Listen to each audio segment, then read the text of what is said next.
that works when it comes to food, which is your specialty. So Constance, maybe you can tell us a little bit about yourself. Sure. Hi, everyone.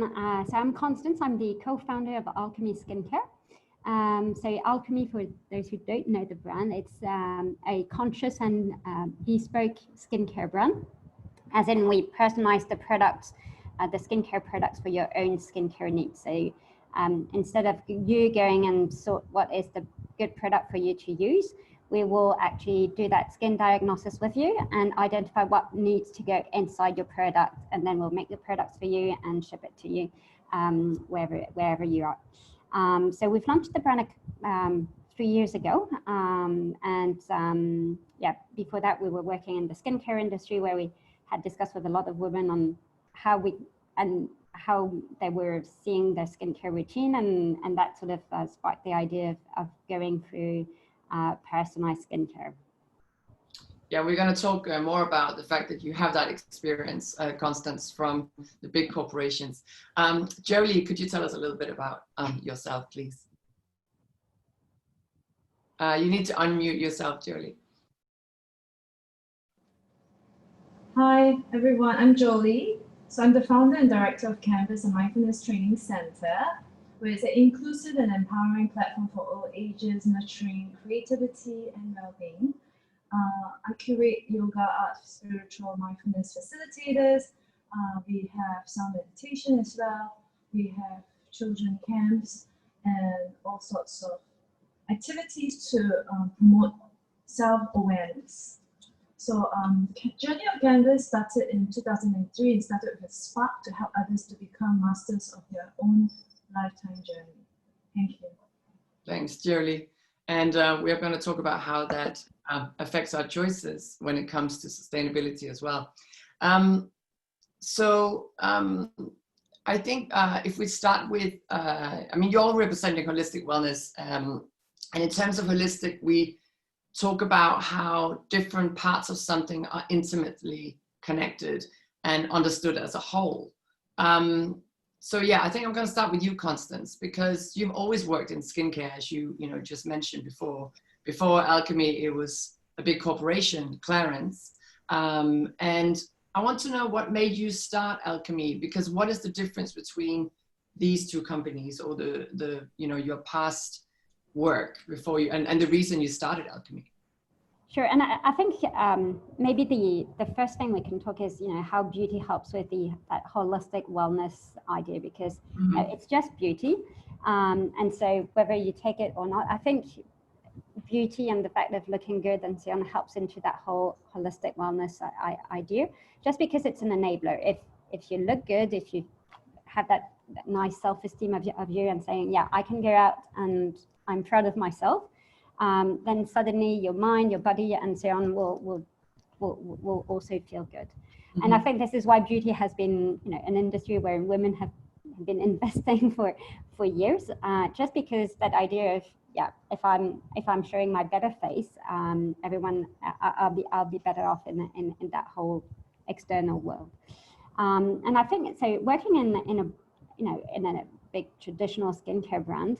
The way they grow their business is usually either selling more to the same person, and they do that by adding a new product that you should be using into your skincare routine. So you're using your cleanser, your toner, your serum. Now you have a pre-toner, a pre-serum, and then a moisturizer, and so on. So you end up with that very lengthy skincare routine, and us as consumers, as women who have our own life, and you work, you have your kids, you have your friends. We're like, there's something which doesn't resonate with us in the way we are consuming skincare, because you don't necessarily have the time, you don't necessarily have the envy to spend half an hour in your bathroom morning and night to just use all these different products. Not to mention, obviously, the pollution that comes with all that packaging and so on. You're just adding all these products, and this is where the whole idea was: can we simplify and not necessarily cutting on the results, because we all want to have a good skin and a nice skin, but is there a different way where we could achieve the same result without going through something which is very long and doesn't necessarily fit all women? So yeah, some women really like that pampering moment and take that half an hour in their bathroom, and it's their sort of me time. But not everyone recognizes themselves in these routines. And this is where, personalization, because you can add different active ingredients into a single product or in less products, really helps to help women to streamline their routine as well as achieving the result, the skin results. So of course, what you did is minimize the skincare routine, which obviously means less waste, less pollution in the oceans. But what about the actual content, of these products? Because of course, one thing is what is good for your skin and what works for your skin, but can skincare be fully sustainable? I think it's definitely what is currently going on in the skincare industry. I think because in that whole idea of wellness, everyone is it's trying to get more information on what goes really inside their product, whether it's for food, whether it's for clothes. Same thing applies for beauty products and cosmetics in general. So I think there is a larger awareness of, not all ingredients have been in this skincare and cosmetic products in general have been good. And so when we started the whole brand, the whole idea was to really work on ingredients which were good for your skin as well as good for the environment. Now, this being said, our initial idea was to go completely organic, completely direct to producers to get the plants and so on. It's actually not that easy, just because it's product that you're applying on your face. So you can't go completely down to the root, just because you need to have testing. You need to be sure that the quality of the ingredients that you're using are the right one. And the other thing is, when you work with natural ingredients, you want them to be sustainable, because you could have the best active ingredients, but if it's coming from all over the planet, or if it's very rare, then there's no point of using it into your formulations. So sometimes we do use synthetic ingredients because they are as much efficient as, or even more efficient than natural active ingredients, but also they don't harm the planet in a way as natural ingredients could be. So it's always a fine balance. We're looking for the best solution, having that whole vision on saying it's good for the skin as well as good for the planet. But yeah, it's not all green or all organic, because that doesn't necessarily work for skincare.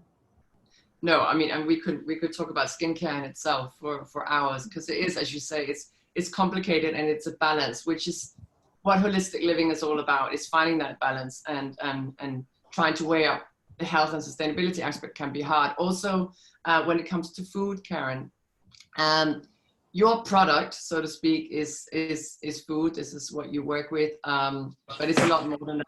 It's a huge topic in sustainability these days. For a long time, we've been talking about organic being the way forward. It's been on the top of the list for a long time.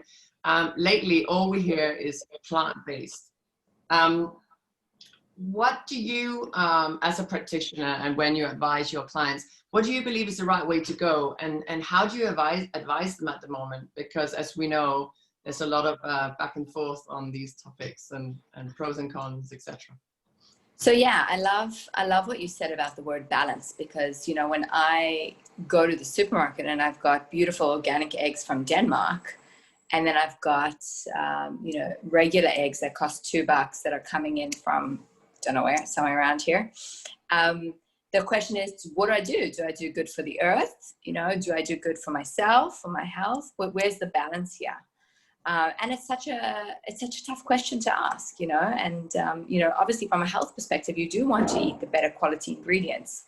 And interestingly as well, if you're buying the better quality ingredients, then they are going to be better for the earth as well, because the mechanisms and the way that they produce these products are going to be better for the earth. But then you've got this whole factor, and this is, I think, pretty much for every product in Singapore, it's being flown in here. So you've got this carbon footprint that you need to think about. What is plant-based? I think in the world of nutrition, there's so much, buzzwords. You get these diet words like keto and vegan and paleo and plant-based, and it's all a little bit of a mishmash. Nobody really knows, what exactly they're talking about. And we have a joke in the nutrition world that nutrition, religion, and politics are the three things that no one can agree on. For me, plant-based is you're eating a diet that's mainly based on plants. That means around 80% plants, and 20% you should be eating good quality protein. What does good quality protein mean? Sustainable protein. I always tell my clients, like, you want to eat an animal that's their worst day of their life was the day that they died. So they, had a pretty good life. And for me, that's a plant-based diet. So it's not a vegan diet. A vegan diet is a diet that excludes all animal protein or all animal products, including even things like honey. But when we're talking about a plant-based diet, the conception is that it's a diet that does contain animal protein, but the animal protein is very different. So we're basically changing the ratios on our plate.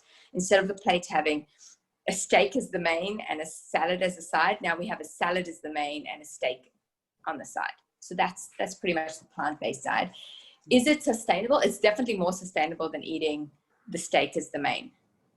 So it is a step up. And I guess, as you say, it's a balance, and everybody's on a journey. And if you can make better choices, slowly, then you're advancing on your journey. And so these are questions that, people want to ask. And I think one of the things that, people in Singapore specifically are asking is where is my animal protein coming from, and can I make better choices, and what impact does it have on my, on my health and on the health of the planet around me? Yeah, because and again, that's another discussion that we could go on for hours, but there's been a big discussion on how sustainable growing and consuming organic as well really is. I mean, especially when, as you say, when imported from Singapore, or to Singapore, sorry.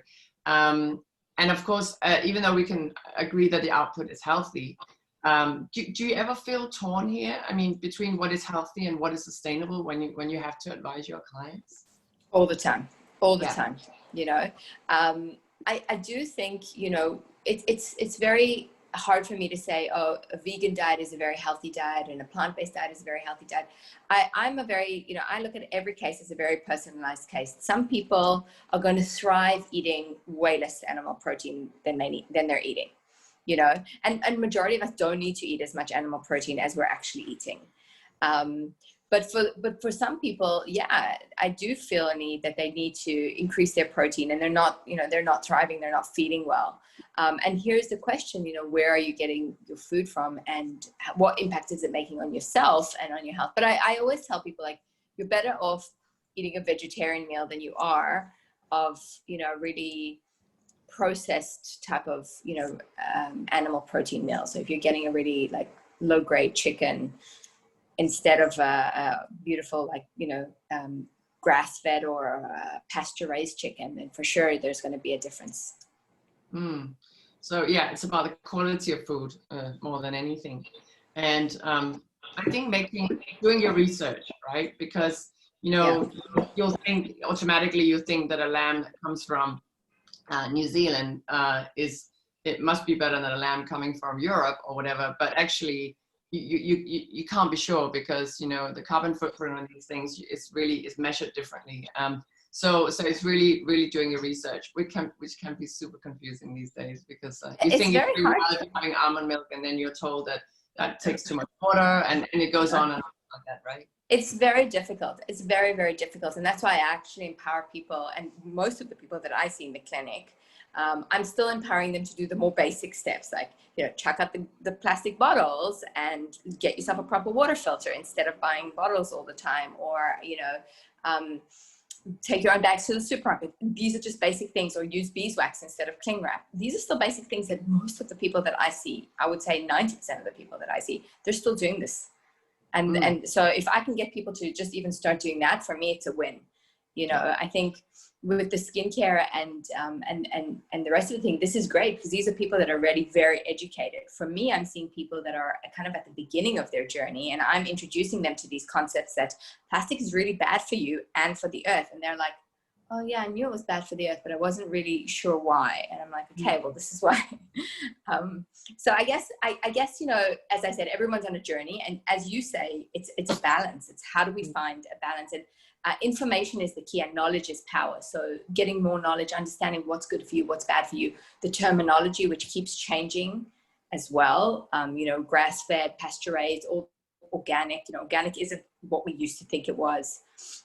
These are very important things to keep yourself, you know, educated and make better, wiser choices. But I have to say, you know, in the 10 years that I've been in Asia, the situation here has improved dramatically in terms of like the good quality products that are coming in here, and you can really get great stuff now in Singapore. Also locally, right? There's actually quite a microgreens and lots of things being done locally. Loads. And very interesting, like even in the neighborhood that I'm living in, throughout the COVID, people have started to actually plant, you know, vegetable patches, which I think is great, because this is exactly what we wanted people to do, to actually be a little bit more self-sustainable and grow your own vegetables, and, you know, be aware of the fact that you can grow, you know, vegetables and help out.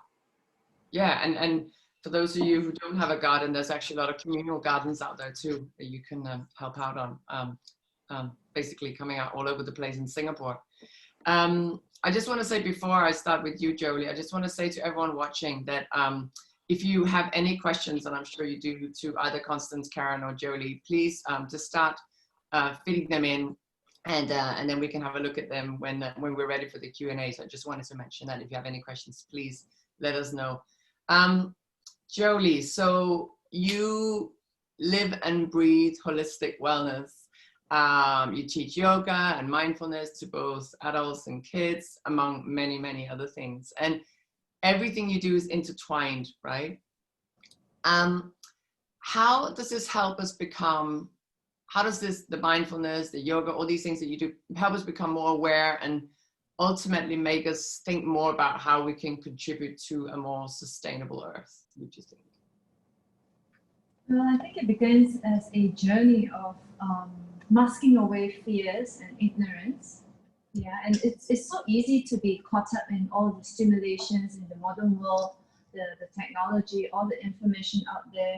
So I think mindfulness is all about a self-inquiry process of, you know, knowing what are your priorities and your needs. What do you need? What do you want? You know, there's a big difference between the need and want, as we all know, in terms of sustainability. So sometimes even in holistic wellness, there can be like an obsessive time where you just want to keep doing a lot and you buy even more or do even more. And there's never an answer to a place where you feel contented or enough. So mindfulness personally for me is a place where you make more conscious decisions, whether as a parent or whether you are, you know, you're starting off and looking for something in your life, like your life purpose. I think it also promotes a lot of intuition, and I think intuition is one thing that really helps in terms of what you use, what you eat, what you do every day, how you breathe, and the constitution of the body, mind, and spirit. Yeah. Yeah, and I think a lot of people in your space have, you know, as you say, they want to do everything and wanting to do it perfectly, and it can leave a lot of people frustrated as well, right? Because as we just talked to Karin and Constance about, it's actually almost impossible to do it exactly right. so finding that balance can be really, really hard. Maybe you can say something about in your field. Do you feel a growing awareness and to the fact that sustainability is a big part of the holistic lifestyle, and is it becoming more important, do you find, for people in your space? I think people are a lot more aware, especially this COVID-19 has given us so many opportunities, right? Like to eat better, like what Karin said, and to use better products and shop online. Like I love all those stuff, and as well as to move more and to create more. So it's really about being more into the process and not into the outcome. And you know, a lot of our teenagers as well now have, or ourselves as well, are suffering from perfectionist mindset, to have everything perfect, and then it's just never ever enough. And I think there is a growing awareness of like people wanting to stop. So they are interested in inquiring more into how would they stop, and they're trying to get practical, and they're more and more curious, which I'm loving it. At the same time, it is so important to create a safe space where there's community and there's sharing, so you're not alone in the journey. And so we get to really sleep well, not like we spend lots of time putting extra courses in our schedule, and we just want to improve and in every single manner, which I can see what's happening around the trend of holistic wellness, yoga, or even art. We are trying to survive. We are trying to, just have a piece of cake, whether it's in like, whether it's recognition or financially. We all want to be, doing something good, and so I think mindfulness, everybody is learning, not many, but minority is learning to, okay, slowing down is really important. Going to do something for yourself, all by yourself, it's really helpful too. And then prioritizing what's important for you, like what you give back, you also need to self-nurture. And then that will finally, from stages, to get into cultivating kindness, kindness towards yourself and others, like true kindness and compassion as well. And so when anything in doubt or any skeptics come about in your personal work life, you are able to respond in a more conscious manner that do not continue a pattern that is destructive or wasteful for the environment. So it's very deep, but it takes time. Yeah, and I think, as you say, COVID-19 has helped us get out in nature as well, right? And has really helped us appreciate, the nature, especially here in Singapore, and feel more, grounded and connected to nature, which also, I think, hopefully, makes people think about what we have and what we need to protect. And Jolie, you talked about you, right? I couldn't agree more, because one of the reasons that I personally decided for the core pillars of the Orgayana platform to consist of both health and sustainability was exactly for those reasons that you explained, but also because I found that the people of Singapore, to become interested in sustainability, talking about themselves and their health, was a good entry for learning, right? About this kind of brown topic. So if we try and turn it around, is holistic wellness a shortcut into teaching people about how to live more sustainable? Is there any of you who'd like to answer that? I would love to, because yeah. I think that's a very indirect way of creating more awareness of sustainability, because it's really focusing on behaviors and lifestyles. It's very indirect, but it really helps in terms of consumerism and making that conscious decision to take care of your body, institution before others as well. Yeah. Constance, Karin, do you have any comments on that? I'm thinking, for example, in skincare, right? Constance, it's people don't really realize all of a sudden when they're doing all this great stuff for their skin, like whether they personalize it or whether they use natural products, that they don't necessarily know they're doing good for our environment, but it's kind of it's a sexy way for them to get into that. For sure. I think when it comes to beauty, it's very a bit more selfish. It's a personal approach to say, I want to look good, I want results. Then if it's green, if it's eco-friendly, that's a bonus. So they would be interested in looking into ingredients and not adding crappy ingredients into their product that sort of resonate. The next step is to say, yeah, it's not only about the ingredients, it's about how it's manufactured, how it's distributed, and how you can actually reduce your carbon footprint or the carbon footprint of your bottle. So, for example, moving to glass bottles, or having something lighter, people, and especially I think in Asia where it's not completely there yet. We do have a lot of questions of oh, why is it not plastic, or why is not your bottle heavier? Just because if it's plastic and heavier, that means you're just adding double walls of plastic, and that it doesn't have any sense from a earth perspective. And so I think it takes time to educate people. So the first step is definitely about ingredients, and once they understand that there is something for them, it's definitely a good way to be able to talk more about, oh yeah, you can recycle your bottles and so on. But it's a long journey. For sure. And it's also both in yours and in Karin's line of work, there's a big trend, right? So I was thinking, Karin, that the whole idea of being plant-based is very Instagrammable, and it's become very trendy. The question is, are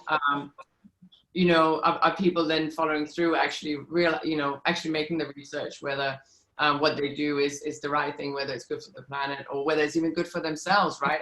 As we talk about, plant-based isn't for everyone. It has to be personalized, right? Unfortunately, I don't think that most people are there yet, or the typical people that I'm seeing are not there yet. They're still making a lot of their choices based on money. So what's cheap, and I think that has a big equation. How much am I spending on my food, and can I make a cheaper choice? And I've got so many expenses, especially now when budgets are tight. People are a bit stressed out. People have lost jobs. So I think for a lot of people, the sustainable is still not a number one priority. It's not a number one priority. I mean, I did see a little bit of a peak after that movie. Can't remember that there was a movie in October last year about becoming vegan. That I did see a bit of a twist towards people making a shift to be a little bit more conscious about eating a more plant-based diet. Consuming less meat, less animal protein. But it was not something that kind of stayed on par. But I'm not seeing it yet mainstream. I'm right. Still in the educating hat, telling people, this is something that is important for you guys, you should know. But on the other hand, I am seeing shops like, for example, Scoop Whole Foods doing super well, and everybody loving it and loving the idea of it being sustainable. So I think people want to be more sustainable, but it's still not a massive, I don't see it still being, mainstream. We still need to continue to educate about it. Yeah, and I think, it's who starts it, right? Because it has to start with the consumer. But as you just mentioned, with shops like Scoop and Source Bulk and so forth, they're making it mainstream, right? They're putting it up in the big malls, and making people realize, oh, okay, this is something I can do as well. And I also think thought leaders should be the ones that are, pushing it forward. If more doctors, were, and of course, I'm for sure the nutritionists and the naturopaths and the holistic practitioners are all speaking about this. But if more doctors and more, mainstream people would say these things, that, we have to be aware of these things. We have to be aware of the fact that, most of the animals that we're eating are just, ridden with antibiotics and medicines and even heavy metals. And it's harmful for us, but we're not hearing these things. And unfortunately, in the conventional ways, we're still stuck in, diet doesn't really matter. The environment doesn't really matter. What you put on your body or what you eat doesn't really matter. I get this day in, day out when I see my patients, I'll have cancer patients where the doctor says to them, now what you eat it's not really going to affect you in any way. And I'm like, okay. Right. Well, ladies, we have quite a few questions. So I think we should crack on to that now. Just staying with you, Karin, actually. I think we talked about it a little bit before, but we have a question Does eating local always mean it's more sustainable?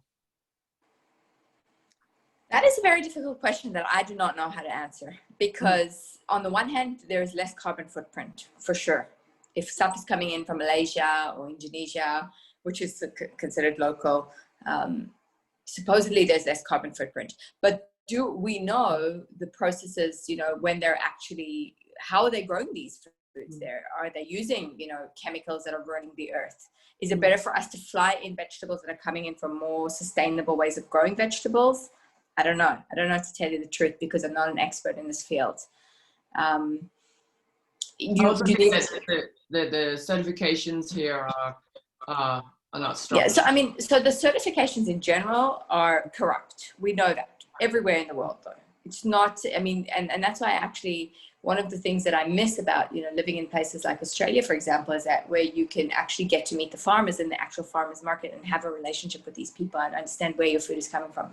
Here we're in complete disconnect from where our food is coming from. So we have to learn to trust people that are making the choices for us. So there are a few people that are bringing in food here, you know, people that are bringing organic fruits and vegetables, people that are bringing in good quality meats, and fish, and these are the people that are doing the research for us, and we have to trust these people unless we want to go and take it upon ourselves to do the research.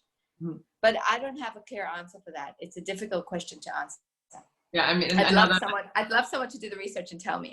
Yeah, I think it's a lot of PhDs there. But, there's another person who's asking, there are many organic standards across different countries. How do I know if the organic stamp on a product really means something? And it's related to what you just said. An organic stamp costs a lot of money. Many of the boutique farms don't have the money to pay for the organic stamps. So they're organic, but they don't have the stamp on them.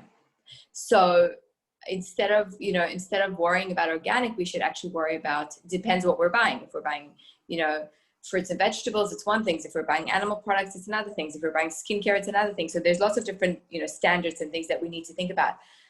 Even if an organic farm sits next to a non-organic farm, this is a big influence as well, because if you're being sprayed crops and you've got an organic farm next door, it's going to be affecting your vegetables as well. So these are just things that, you know, we don't have a lot of control over. There is said to be that the European organic standards is higher than probably the Southeast Asian organic standards, and probably the Australian and New Zealand organic standards are higher as well. Again, I cannot fully vouch for this because I've not fully tested this and researched and gone into the you know, the nitty-gritty details. Mm-hmm. Yeah, and I think the same goes for skincare, right, Constance? I know that there's a lot of great homegrown skincares that simply can't afford the organic certifications, and it doesn't mean that they're not organic. So my impression is that research here again is key. Yeah, same thing. It's very expensive for any brand to be certified organic. And once again, it's also about, you know, organic doesn't necessarily mean it's safer for the customer because you wouldn't be using any preservatives and so on. And it doesn't necessarily mean it's safer if you put it on your skin. So I think it's not only a problem of cost. It's also you know, your values behind. Do you really want to have a product which have the great stamp, but in the end, you know, you can still have someone using the products for a month, but then it's all full of bacteria, and then she puts it on her skin and get all these breakouts and so on. So yeah, it's one way, but it's not a one answer for everything. No, I think also there's so much more than organic, right? There's also whether you want it vegan or cruelty free, and you know, you need to kind of look at what's more important to you. And yeah, some people try and tick all the boxes, and then you have and coming into Southeast Asia, then you have halal, and it's just like it's endless. And then you have all these stickers, and you can't even see which product you're buying. Exactly. So again, research is key. A couple of questions for you, Jolie. How would you advise someone who's working actively in promoting the environment to take care of themselves? I think that's a great question. Yeah, I think like all of us, we are busy, especially those who are givers and they are leaders, and they work a lot for environment or the people around, servicing others, like teachers, you know, or like the nurses that we know.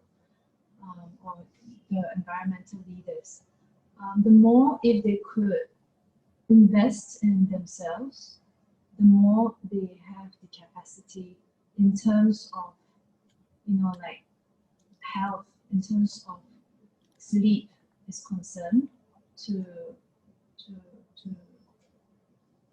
make a decision that can impact further, if that makes sense. So for example, if you find yourself doing a lot and there's just always many things to do, it's almost like, I call it poison. It's like you're never ever going to stop, because there are more and more requests every day, especially if what you're doing is growing and expanding. Well, the more you have to find that discipline to focus on yourself. Like Bill Gates, right? He has a thinking space. He takes a month once to take a big walk and goes to his thinking space, and then he restores all his ideas, puts it all out, and then he knows exactly what he has to do to create more impact.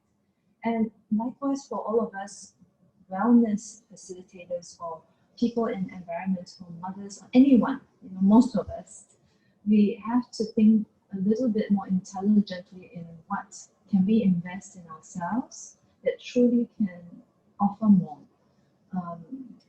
Let's say, for example, we think a lot, and we do. It's research that every 2 seconds a new thought comes in.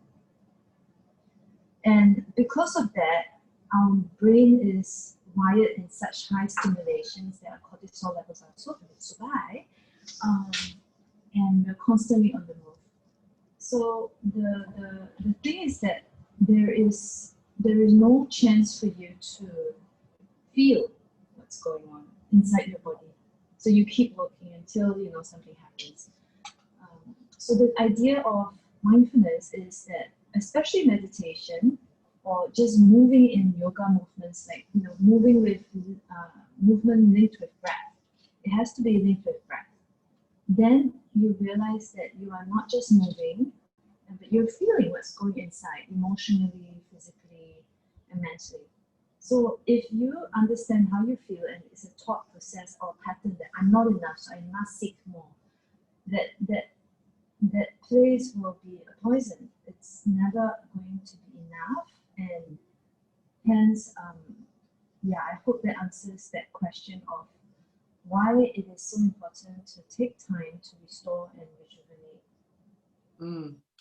And there was another question. I think it's unfortunately disappeared. So if the person that asked it can maybe ask it again. It was about anxiety, but I think it's we're talking about the people who are in the business, how that can be tough for the mind, but also the people who are trying to go into this, like wanting to make sustainable changes, but feel completely overwhelmed. Like it's called the popular word for it is eco anxiety, right? It seems too overwhelming to even start on this journey. I don't know if you want to comment on that somehow, Jolie. I would love to. I feel that way too. That's why I'm in this space with you all.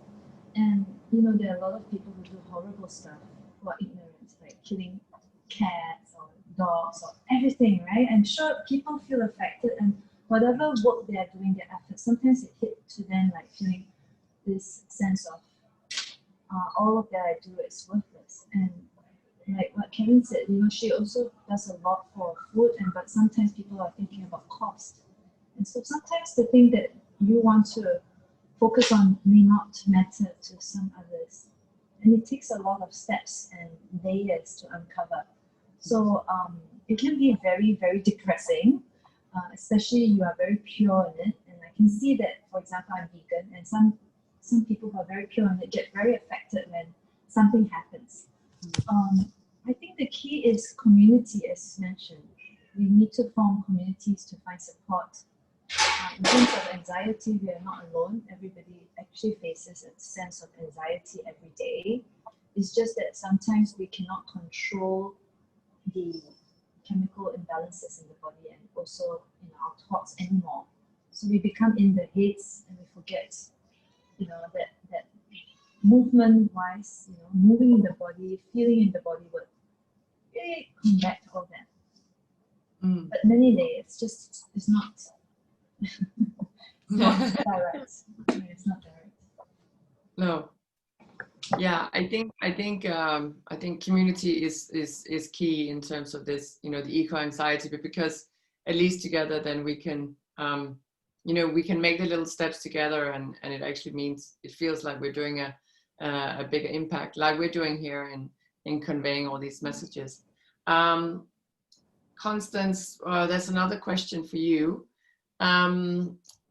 Is it possible, or are there examples of circular models in the beauty industry? That's that's an interesting question.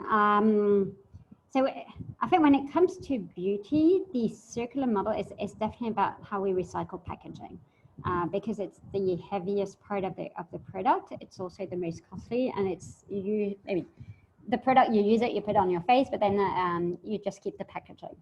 So, I mean, there are definitely some initiatives around, and I think that the whole initiative, which has been launched by the Loop with TerraCycle, so they partner with different big MNCs on, you know, food as well as more personal care products, mm-hmm. where you order your product, it comes in a certain packaging, and then you get refills and so on. And I think it's probably the most advanced model in terms of circular economy on beauty in general, and I think it's also coming to, you know, how frequently you buy your products, because if you have that very difficult loop, which is I need to send back my empty packaging, which is usually not, I mean, every time it's not 100% recyclable, because you have the spray, so you have plastic and metal, and then it's full of cream and so on. So that part you can't completely recycle. If you have to send it back, so to ship it again, then you're sort of destroying the value that you were creating by saying that you can recycle it. And then comes the equation part where, you know, you have to have these collection points around the city, for example, when it comes to, but if you come to a collection point, then you really want to have your bottle immediately back, or so I think it's, at this stage, it's also just a communication element from brands and a marketing thing to say it's recyclable and I give you points and so on. It's a way to keep your customers, whether they are actually recycling the bottles or not. You know, same thing, you know, one goes and check in the bins. So same thing, we wanted to recycle glass bottles, but then we have to make sure that the bottles are coming in, you know, 100% clean state, even if we sterilize them. You know, it's an additional step versus just using a new bottle, which for sure we know it's perfectly clean and there is no risk associated to it.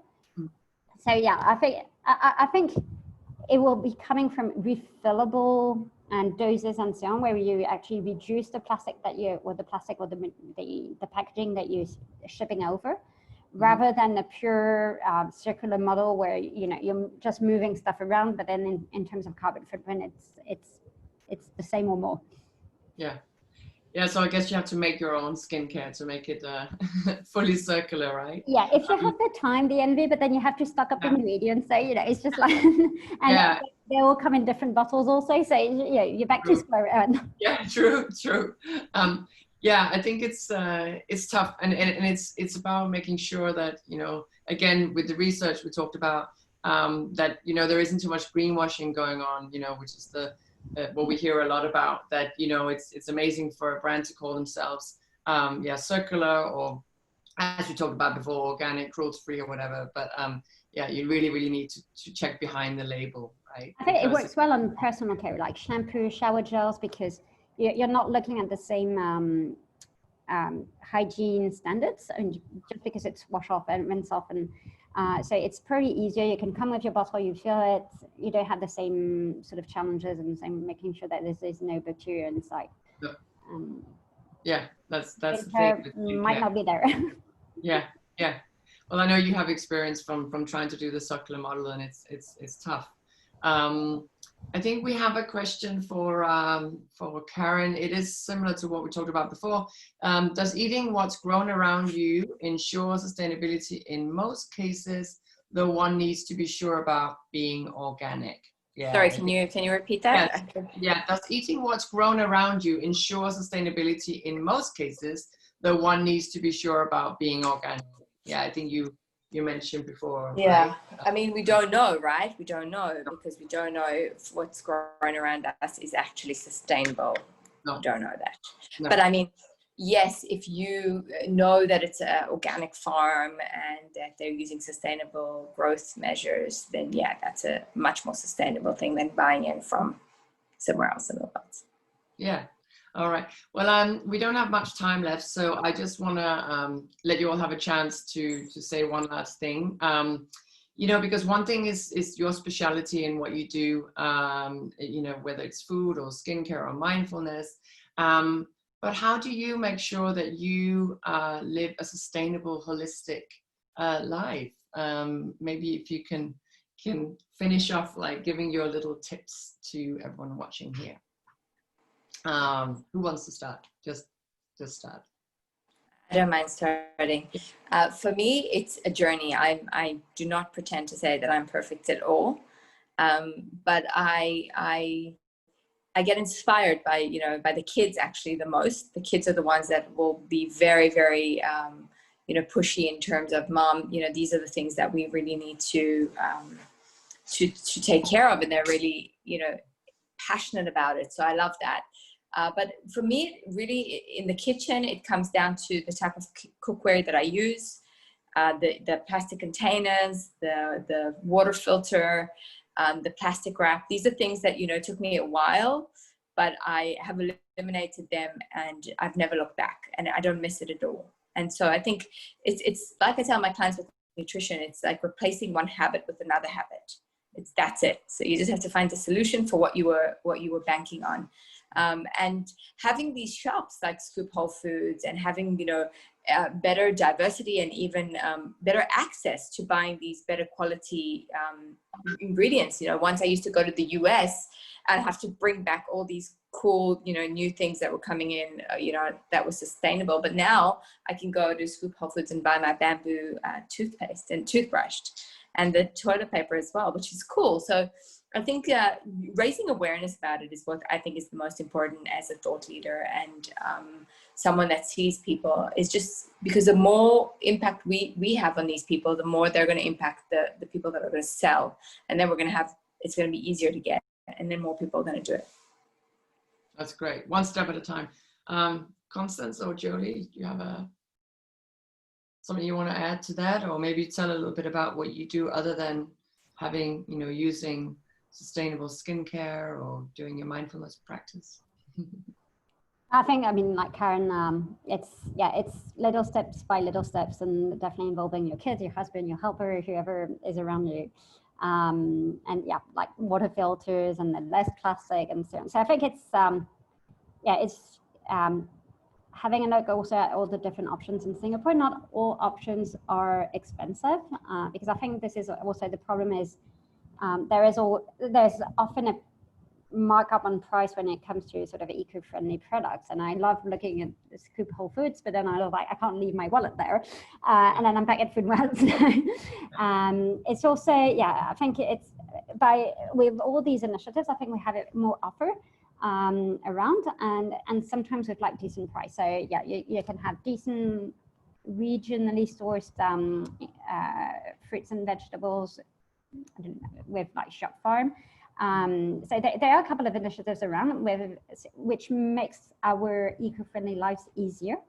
So yeah, I'm not perfect all the time. I do like French cheese, and that one is flowed.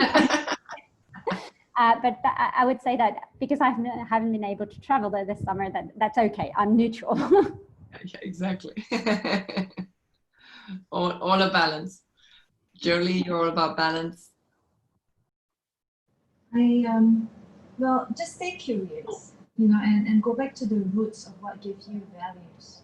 Be very selective, and I think most importantly, observe. Observe what's good and not so good, and be ready to change and adapt, because the world is never going to stop, you know, going slower. So we have to learn the skills of adapting faster. And always question, you know, like what's the roots and origins, and maybe even the history of why you're doing this, and then, you know, form more values that, you know, that would make you a better human being. That's all. Yeah. So balancing, what is good for you, whether it's finances or what is good for your skin or your gut or your mind, with also looking at how we can combine that with taking care of the planet, which is what we've been talking about today. Thanks to all the panelists.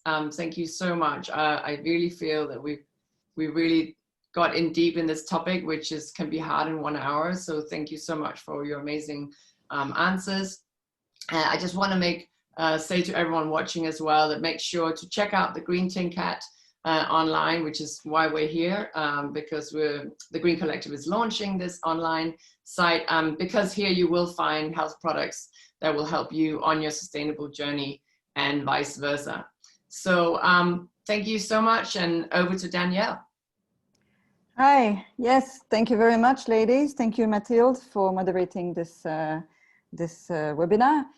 Yes, exactly like Mathilde mentioned, the Green Collective is one of the many players in Singapore, actually, who are helping everyone to make their first step in the right direction, in the green direction. At Funan, we actually have over 5,000 different products with a story behind. So there's lots of choice for everyone. And then the Green Tin Cat has a little bit more limited variety for now. But definitely check us out, especially over this weekend, because you get a little bit of a discount. Not that we want to force you to buy more, because you better buy what you need, not only what you want. But definitely have a look this weekend and anytime after, obviously. Next up, this afternoon, we're going to have a few IG Live with some of the khakis, as we call them, that are members at the Green Collective. We call it Caught Green-Handed. It's a little session, a 15-minute session with individual brand owners. We have some this afternoon and some tomorrow. Tomorrow, there is one webinar, The Power of the Consumer in Fashion, and it's at 10:30 with Chu Wong, Ray Pedit, and Susanna Jaffa at 10:30. Please log in for this particular interesting chat also, and it's moderated by Anissa Journey. As I just mentioned, there's 20% discount. If you want, just enter TGC20 at the end of your shopping experience. But please take the time also to read about the story behind all those khakis, all those members of the collective. As I said at the beginning, they all have a very interesting story behind them. Many entrepreneurs have started their journey because of a personal story that triggered the start of their journey, of their business also. So thank you very much, ladies, for attending and for your story. A very interesting conversation indeed. And we'll hope you'll log in for the next session. Thank you very much again, everyone. All right, we can now end this session. Thank you. Thanks a lot. Bye.